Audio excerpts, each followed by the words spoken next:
So today we're going to be having a look at an underrated front end, which has definitely been the inspiration for a lot of other front ends, but sometimes the OG is the best. Let's take a look at Beacon. Okay, now for Beacon, we're going to go to Obtain. Now we're not, because Beacon is only available on the Google Play Store. So we're going to head over to there. So make sure you've got an account if this is something you like. It is a paid app. I believe it's about $3, I think, thereabouts. But we're just going to go to Beacon, and it's Beacon Game Launcher by Nerds Takeover. And that they do. So when that's installed, we're going to open it up, and then kind of like Daiji Show, this is going to require a fair bit of manual setup. So we can add a platform, we can select our platform type. So I'll just do a couple just to demonstrate, and then if this is something that you're interested in, you can go and do it yourself. So we'll do 3DS, we'll pick our player app, which will be Azahar, and then we'll select our ROMs folder, which is N3DS. Need to tidy up my folders, I think. You can pick your box art ratio, I believe that is correct. Yeah, it does tell you there, which is handy. And then we can add that platform. So we're going to allow notifications.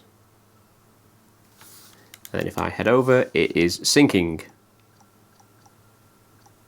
So I don't know where my other images have gone, but we'll be grabbing those shortly. There they are. They are pulling through. I believe it will automatically scan them. So I'll just do a couple more platforms. So if you go to Settings, by pressing your Y button, all you need to do is press this little green plus, and then you can do the exact same. So we'll go for PlayStation 2.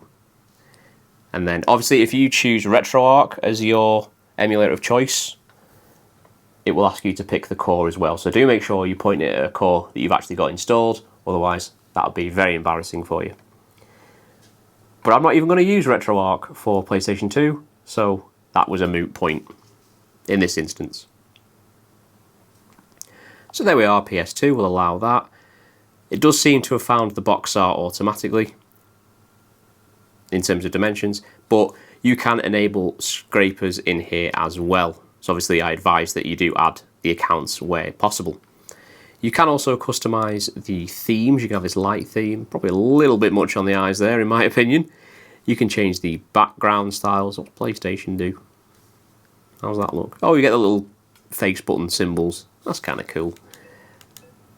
So you do have a level of customization. Unfortunately, the initial setup is very manual. So this will take you a little bit of time, but it's pretty straightforward. And also we've got things like a Vita 3K tutorial. So if you want to use these shortcuts I created for ESDE, which I'll link below, you can use those. And then there's information about multi-disc games, and it's pretty straightforward. There's also a Discord in there. So this isn't a particularly feature-rich front end, but if you want something simple that does the job, then you absolutely cannot go wrong with Beacon. Like I said, I think it was about $3, I want to say. I think it was about £2 something in the UK. But you can see it's very simple, and it's very snappy as well. This is very much a game-first front end. It hasn't got widgets, it hasn't got Discord integration, any of that nonsense. It's purely about the games. And it is only single screen. So if you want to use something like Yarn Reaper or another launcher, then you can just set that to your bottom screen, or you can just use this one, and you can watch RetroPup videos on YouTube on the bottom screen whilst I tell you all about the wonderful world of retro handhelds. So that's Beacon. Not really much to show in this one, which I think is probably its biggest strength is very simple. If it was automated, that setup, if it had kind of like the RetroFry approach to setting up that initial front end, this would be the easiest front end ever. You sign in, you point at your folder, you're good to go. But I think it is good if you're brand new to emulation. It's a nice little dipping your toe in the water at understanding scraping and how to customize platforms and point things at the right emulators. So definitely one I'd recommend for newcomers, and well worth the few dollars that it costs. If you like this video, I would appreciate a like and a subscribe. If you've got any questions, comments, feedback, then please drop a comment below. You'll want to make sure you're subscribed, because I've got many more Thor videos coming out over the coming months. So tell your friends, and I'll see you next time.